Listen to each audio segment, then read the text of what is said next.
क्या आत्मा मरती है? क्या मृत्यु के बाद भी हमारा अस्तित्व बना रहता है? क्या जीवन केवल एक यात्रा है या इसके आगे भी कुछ है? जब कोई इस संसार से विदा लेता है तो हम कहते हैं उसकी आत्मा को शांति मिले, पर यह आत्मा आखिर है क्या? क्या यह केवल एक विश्वास है या एक शाश्वत सत्य? भगवान श्री नारायण कहते हैं, तुम्हें और मुझे ही आत्मा कहा जाता है। जब हम शरीर छोड़ देते हैं तो लोग हमें अलग अलग नामों से पुकारते हैं। कोई भूत आत्मा कहता है तो कोई कहता है कि आत्मा स्वर्गलोक चली गई। पर क्या सच में आत्मा कहीं जाती है या यह केवल हमारी कल्पना मात्र है? यह शरीर तुम्हारा नहीं, न ही तुम इस शरीर के हो। यह केवल 5 तत्वों से बना है: अग्नि, जल, वायु, पृथ्वी और आकाश। एक दिन यह शरीर इन्हीं तत्वों में विलीन हो जाएगा, पर आत्मा अजर अमर है। वेद, पुराण और गीता कहते हैं कि आत्मा कभी नहीं मरती। वह केवल एक शरीर से दूसरे शरीर की यात्रा करती है। पर यह यात्रा कैसी होती है? आत्मा नया शरीर कैसे धारण करती है? और सबसे बड़ा प्रश्न, क्या आत्मा अपने अगले जीवन का चुनाव खुद करती है या यह सब किसी अदृश्य शक्ति के हाथ में होता है? हिंदू धर्म के अनुसार मृत्यु के बाद आत्मा को 3 मार्गों में से एक पर भेजा जाता है। अर्च मार्ग, जो ब्रह्मलोक और देवलोक की ओर ले जाता है। धूम मार्ग, जो पितृलोक की यात्रा पर ले जाता है। उत्पत्ति विनाश मार्ग, जो नरक की ओर जाता है।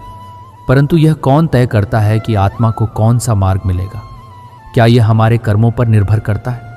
आत्मा की यह रहस्यमयी यात्रा कितनी सच्ची है? आइए इसे गहराई से समझते हैं। नमस्कार प्यारे साथियों, स्वागत है आपका हमारे चैनल पवित्र मार्ग में। प्यारे साथियों, वेद, पुराण और गीता अनुसार आत्मा अजर अमर है। आत्मा एक शरीर धारण कर जन्म और मृत्यु के बीच नए जीवन का उपभोग करता है और शरीर के जीर्ण होने पर शरीर छोड़कर चली जाती है। आत्मा का यह जीवन चक्र तब तक चलता रहता है जब तक कि वह मुक्त नहीं हो जाती या उसे मोक्ष नहीं मिलता। प्रत्येक व्यक्ति, पशु पक्षी, जीव जंतु आदि सभी आत्मा है। खुद को यह समझना कि मैं शरीर नहीं आत्मा हूँ, यह आत्मज्ञान के मार्ग पर रखा गया पहला कदम है। श्री नारायण ने गीता में कहा है, आत्मा अजर अमर है जो केवल शरीर बदलती है। आत्मा को मारा नहीं जा सकता। जिस प्रकार पुराने कपड़ों को उतारकर मनुष्य नए कपड़ों को धारण करता है, उसी तरह आत्मा भी एक समय अवधि के बाद एक नया शरीर धारण करती है। लेकिन नए आत्मा को, नए शरीर को धारण करने का अर्थ हमें हमेशा इंसान के शरीर से नहीं है। आत्मा को नए शरीर को धारण करने का अर्थ हमेशा इंसान के शरीर से नहीं है। श्री विष्णु ने गीता में कहा है, आत्मा अजर अमर है जो केवल शरीर बदलती है। जीवन के बाद आत्मा खुद शरीर नहीं चुन सकती, बल्कि नियति उसे किसी भी जीव के शरीर में प्रवेश करने का आदेश देती है। आत्मा का खुद को मिलने वाले नए शरीर पर बेशक वश ना चलता हो, लेकिन किसी इंसान की मौत हो जाने पर उसकी आत्मा कितने दिनों में दूसरा शरीर ग्रहण करेगी, यह सब बातें हिंदू धर्म के कई वेद और पुराणों में वर्णित की गई हैं। प्रिय मित्रों, किसी व्यक्ति की मौत होने पर आमतौर पर आत्मा तत्काल ही दूसरा शरीर धारण कर लेती है, लेकिन मनुष्य रूप में जीवन में किए गए विभिन्न कार्यों के आधार पर कभी कभी आत्मा को दूसरा शरीर लेने के लिए लंबी यात्रा करनी पड़ती है, जिनमें कुछ आत्माएं 3 दिनों के भीतर दूसरा शरीर धारण करती हैं। इसलिए कई लोगों द्वारा इस मान्यता को मानते हुए तीजा किया जाता है। कुछ आत्माएं 10 दिनों या 13 दिनों में दूसरा शरीर धारण करती हैं, इसलिए 10वां और 13वीं मनाई जाती है। वहीं कुछ इंसान ऐसे भी होते हैं जिनकी मृत्यु दर्दनाक समय से पूर्व या किसी इच्छा के अधूरे रह जाने के कारण से उनकी आत्माएं दूसरे शरीर में ना जाने का हठ करने लगती हैं। इसलिए उन्हें दूसरा शरीर प्राप्त करने के लिए 37 या 40 दिन लगते हैं। वहीं अधिकतर लोग अपने किसी प्रियजन की मौत के 1 साल बाद उनकी बरसी भी करते हैं। इसका अर्थ यह होता है कि अगर किसी कारणवश उनकी आत्मा प्रेत योनि में चली गई हो तो उनकी आत्मा को उसी योनि में शांति मिले और वापस से उनकी आत्मा को यह कष्ट न उठाना पड़े। आत्मा एक रहस्य है। मनुष्य जब से इस पृथ्वी पर आया है, उसकी उत्सुकता इस बात में रही है कि वह उस मूल तत्व को जान सके जिसे आत्मा कहते हैं। भगवान श्री विष्णु ने आत्मा का विस्तार से वर्णन किया है और बताया है कि प्रत्येक मनुष्य के शरीर में आत्मा रूप में मैं विराजमान रहता हूँ। आत्मा ही जीवन है, आत्मा ही मूल सत्य है, आत्मा ही ज्ञानी है, आत्मा अजर है, अमर है। ये ना तो पानी से गलता है, अग्नि इसे जला नहीं सकती है और हवा इसे सुखा नहीं सकता, ना कोई इसे नष्ट कर सकता है, यानी यह अजर अमर है। आप कहेंगे कि लोग तो 50-55 साल में ही मृत्यु को प्राप्त हो जाते हैं। आपका कहना भी सही है, लेकिन ऐसा नहीं है कि आत्मा को उस शरीर से निकलने के बाद तुरंत शरीर मिल जाएगा। उसे अपने 1000 वर्ष तक के समय चक्र को पूरा करना होता है, तभी जाकर उसे नया शरीर प्राप्त होता है। अगर आकस्मिक कारणों से शरीर त्याग करना पड़ता है और कर्मों का फल व्यक्ति को नहीं मिल पाता है, तब बार बार जन्म लेकर सुख और दहक को भोगता हुआ 1000 वर्ष का क्रम पूरा करना पड़ता है। व्यक्ति के रहन सहन, खान पान, योग ध्यान के अनुसार आत्मा शरीर में कितने दिन ठहरेगा ये तय होता है। शास्त्रों और पुराणों में कई ऐसे उदाहरण मिलते हैं जिसमें योग और ध्यान के बल पर मनुष्य ने आत्मा की पूरी उम्र यानी 1000 वर्ष तक पृथ्वी का सुख प्राप्त किया है। भगवान राम, 5 पांडव, भगवान श्री कृष्ण ऐसे ही कुछ उदाहरण हैं जिन्हें दीर्घ काल तक पृथ्वी का सुख प्राप्त किया और दुख भी मिले। सब भोग कर शरीर त्यागने के बाद बुढ़ापे को पीछे छोड़कर फिर से युवा बन गए थे। पुराणों में आत्मा के 3 स्वरूप माने गए हैं, जीवात्मा, प्रेतात्मा और सूक्ष्म आत्मा। जो भौतिक शरीर में वास करती है उसे जीवात्मा कहते हैं। जब इस जीवात्मा का वासना और कामना मय शरीर में निवास होता है तब उसे प्रेतात्मा कहते हैं। यह आत्मा जब सूक्ष्मतम शरीर में प्रवेश करता है उसे सूक्ष्म आत्मा कहते हैं। 84 लाख योनि पशु, योनि पक्षी, योनि मनुष्य योनि में जीवन यापन करने वाली आत्माएं मरने के बाद अदृश्य भूत प्रेत योनि में चली जाती हैं। आत्मा के प्रत्येक जन्म द्वारा प्राप्त जीव रूप को योनि कहते। ऐसी 84 लाख योनियों हैं जिसमें कीट पतंगे, पशु पक्षी, वृक्ष और मानववादी सभी शामिल हैं। हिंदू धर्म की मान्यता के अनुसार जीवात्मा 84 लाख योनियों में भटकने के बाद मनुष्य जन्म पाती है। 84 लाख योनि निम्नानुसार मानी गई हैं। पेड़ पौधे, 30 लाख कीड़े, 27 लाख पक्षी, 14 लाख पानी के जीव जंतु, 9 लाख देवता, मनुष्य पशु, 4 लाख कुल योनि, 84 लाख शरीर साधारण वृद्धावस्था में जीर्ण होने पर नष्ट होता है।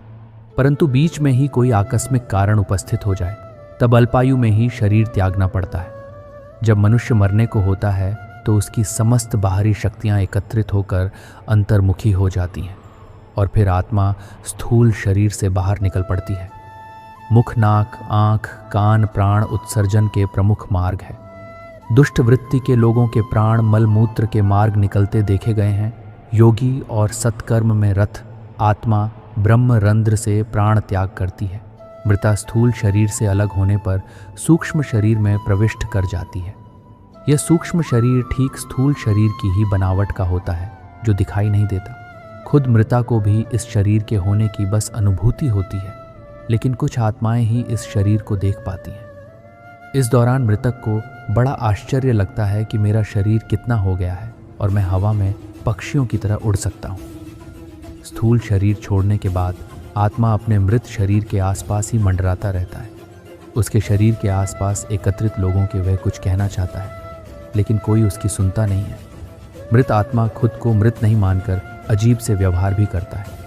वह अपने अंग प्रत्यंग को हिलाता डला है, हाथ पैर को चलाता है, पर उसे ऐसा अनुभव नहीं होता कि वह मर गया है। उसे लगता है कि शायद यह सपना चल रहा है, लेकिन उसका भ्रम मिट जाता है। तब वह वापस मृत शरीर में घुसने का प्रयास करता है, लेकिन वह उसमें सफल नहीं हो पाता। जब तक मृत शरीर की अंत्येष्टि क्रिया होती है तब तक जीव बार बार उसके शरीर के पास मंडराता रहता है। जला देने पर वह उसी समय निराश होकर दूसरी ओर मन को लगाने लग जाता है, किंतु गाड़ देने पर वह उस शरीर का मोह नहीं छोड़ पाता और बहुत दिनों तक उसके इधर उधर फिरता करता है। अधिक माया मोह के बंधन में अधिक दृढ़ता से बंधे हुए मृतक लगभग स्मशान में बहुत दिनों तक चक्कर काटते रहते हैं। शरीर की ममता बार बार उधर खींचती है और वे अपने को संभालने में असमर्थ होने के कारण उसी के आसपास रुदन करते रहते हैं।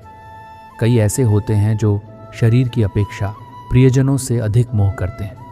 वे मरघट के स्थान पर प्रिय व्यक्तियों के निकट रहने का प्रयत्न करते हैं। अब यह है कि सब बातों में कितनी सच्चाई है तो हमें नहीं पता, लेकिन पुराणों में यह सब लिखा हुआ है। पुराणों के अनुसार जब भी कोई मनुष्य मरता है या आत्मा शरीर को त्याग कर यात्रा प्रारंभ करती है तो इस दौरान उसे 3 प्रकार के मार्ग मिलते हैं। उस आत्मा को किस मार्ग पर चलाया जाएगा, ये केवल उसके कर्मों पर निर्भर करता है। ये 3 मार्ग हैं, अर्च मार्ग, धूम मार्ग और उत्पत्ति विनाश मार्ग।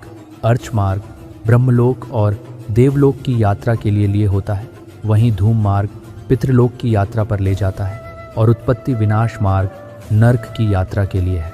हालांकि सभी मार्ग से गई आत्माओं को कुछ काल भिन्न भिन्न लोक में रहने के बाद पूर्ण मृत्यु लोक में आना पड़ता है। अधिकतर आत्माओं को यही जन्म लेना और यहीं मरकर वापस जन्म लेना होता है। यजुर्वेद में कहा गया है कि शरीर छोड़ने के पश्चात जिन्होंने तब ध्यान किया है वे ब्रह्मलोक चले जाते हैं, अर्थात ब्रह्मलीन हो जाते हैं। कुछ सतक करने वाले भक्तजन स्वर्ग चले जाते हैं, स्वर्ग अर्थात वे देव बन जाते हैं। राक्षसी कर्म करने वाले कुछ प्रेत योनि में अनंत काल तक भटकते रहते हैं और कुछ वापस धरती पर जन्म ले लेते हैं। जन्म लेने वालों में भी जरूरी नहीं कि वे मनुष्य योनि में ही जन्म लें। इससे पूर्व यह सभी पितृलोक में रहते हैं, वहीं उनका न्याय होता है। सामान्य जनों ने देह त्यागी है तो इस मामले में उनकी धारणा कार्य करती है कि वे किस तरह की धारणा और विश्वास लेकर मरे हैं, तब वे उसी अनुसार गति करते हैं। जैसे बचपन से यह धारणा मजबूत है कि मरने के बाद कोई यमदूत लेने आएंगे तो उसे सच में ही यमदूत नजर आते हैं। लेकिन जिनको यह विश्वास दिलाया गया है कि मरने के बाद व्यक्ति गहरी नींद में चला जाता है, तो ऐसे लोग सच में ही नींद में चले जाते हैं। शास्त्र अनुसार हमारे शरीर में स्थित है 7 प्रकार के चक्र। ये 7 चक्र हमारे 7 प्रकार के शरीर से जुड़े हुए हैं। 7 शरीर में से प्रमुख है 3 शरीर, भौतिक, सूक्ष्म और कारण भौतिक शरीर लाल रक्त से सना है, जिसमें लाल रंग की अधिकता है। सूक्ष्म शरीर सूर्य के पीले प्रकाश की तरह है और कारण शरीर नीला रंग लिए हुए हैं। कुछ ज्ञानी जन मानते हैं कि नीला रंग आज्ञा चक्र का एवं आत्मा का रंग है। नीले रंग के प्रकाश के रूप में आत्मा ही दिखाई पड़ी रहती है और पीले रंग का प्रकाश आत्मा की उपस्थिति को सूचित करता है। आचार्य श्री राम के अनुसार पाश्चात्य योगियों का मत है कि जीव का सूक्ष्म शरीर बैंगनी रंग की छाया लिए शरीर से बाहर निकलता है। भारतीय योगी इसका रंग शुभ्र ज्योति स्वरूप सफ़ेद मानते हैं। आत्मा के लिए कौन सा दिन है महत्वपूर्ण, जानिए। भाद्रपद की पूर्णिमा एवं आश्विन मास के कृष्ण पक्ष की प्रतिपदा से अमावस्या तक का समय पितृपक्ष कहलाता है। इस पक्ष में मृत पूर्वजों का श्राद्ध किया जाता है। पितृ पक्ष में पितरों की तिथि को ही उनका श्राद्ध किया जाता है। सर्वपितृ अमावस्या को कुल के उन लोगों का श्राद्ध किया जाता है जिन्हें नहीं जानते हैं। इसके अलावा अमावस्या और पूर्णिमा के दिन में पितरों को याद किया जाता है। पितरों और पितृलोक के संबंध में ज़्यादा जानकारी के लिए पढ़िए पितृयज्ञ पितरों की तृप्ति। अगले पन्ने पर क्या इच्छा अनुसार जन्म और मृत्यु ले सकते हैं। अपनी इच्छा से शरीर त्यागना आसान है, लेकिन इच्छा से शरीर धारण करना मुश्किल। फिर भी जो व्यक्ति इच्छा से शरीर छोड़ना सीख जाता है वह इच्छानुसार जन्म भी ले सकता है। इच्छा मृत्यु शब्द का सर्वप्रथम उल्लेख महाभारत में मिलता है, जिसका अर्थ अपनी मर्जी से मृत्यु का वर्ण यानी शरीर का त्याग कर देना। भीष्म पितामह ने तीरों की सेज पर लेटकर अपनी इच्छा से मौत को बुलाया था। शास्त्र अनुसार जीव स्वयं अपनी इच्छा भाव और कर्म से संस्कारों के वशीभूत होकर जन्म ग्रहण करता है, लेकिन यह इच्छा भाव उसके जीवन पर्यंत किए गए कर्म और भोग दुख सुख से उपज है, जिसका उसे भी ज्ञान नहीं होता। ये बीज रूप में मृत्यु के साथ चले जाते हैं और व्यक्ति फिर वही जन्म लेता है जैसे कि उसका पिछला जन्म निर्धारित करता है। इसे समझना बहुत आसान है। ये बिल्कुल गणित के प्रश्न जैसा है जिसे हल किया जा सकता है। अधिकतर लोग प्रकृति के इसी नियम से बंधे रहकर जन्म लेते हैं, लेकिन बहुत कम ही लोग हैं जो जन्म लेने का स्थान चयन करके ही जन्म लेते हैं। आत्मा के बारे में सबसे प्रामाणिक उल्लेख भगवद गीता में मिलता है। कहा गया है कि आत्मा अविनाशी है, इस पर किसी भी प्राकृतिक भाव का असर नहीं होता। आत्मा पर किसी भी प्रकार की चीज़ें असर नहीं करती। आत्मा का एक ही स्वाभाविक गुण है, स्वाभाविक रूप से प्रसार करना और ईश्वर में विलीन होना। जब तक आत्मा ईश्वर के अपने मुख्य बिंदु तक नहीं पहुंचती, तब तक शरीर बदलता रहता है। आत्मा को देखना सामान्य रूप से संभव नहीं है। इसके लिए ईश्वर की कृपा और सूक्ष्म दृष्टि चाहिए। आत्माओं के अंदर पृथ्वी तत्व नहीं होता, अतः वायु के समान गमनशल होती है। सामान्य रूप से आत्माओं का अनुभव होने पर सुगंध का अनुभव होता है या कोई गंध सी आती है। आत्माएं अच्छी या बुरी नहीं होती, इनके साथ जुड़े हुए संस्कार या जुड़ा हुआ मन अच्छा या बुरा होता है। बुरे संस्कार होने से आत्माओं का प्रयोग किया जा सकता है और यह प्रयोग आमतौर पर अविद्या तांत्रिक करते हैं। विदेही मन का दुरुपयोग करके तांत्रिक दूसरों को परेशान करते हैं, लेकिन तंत्र मंत्र कुछ नहीं होता बस, और लोग खुद की संतुष्टि के लिए ऐसे जादू करते रहते हैं जबकि ऐसा कुछ भी नहीं होता। ऐसे हम किसी की भी जिंदगी बर्बाद नहीं कर सकते। भगवान शिव या श्री कृष्ण की शरण में रहे, ज्यादा से ज्यादा भजन और कीर्तन करें, अपनी आदतों और संस्कारों को शुद्ध रखें, अपने कर्मों को सुधार ले और आत्मज्ञान को जानें। मनुष्य का आत्मा मनुष्य का अमूर्त भाग है। गीता में कहा गया है कि मनुष्य का आत्मा स्वयं सर्व सामर्थ्य परमेश्वर का श्वास है। कहानी अच्छी लगी हो, वीडियो को लाइक कर चैनल को सब्सक्राइब करें और कमेंट में लिखें जय श्री राम।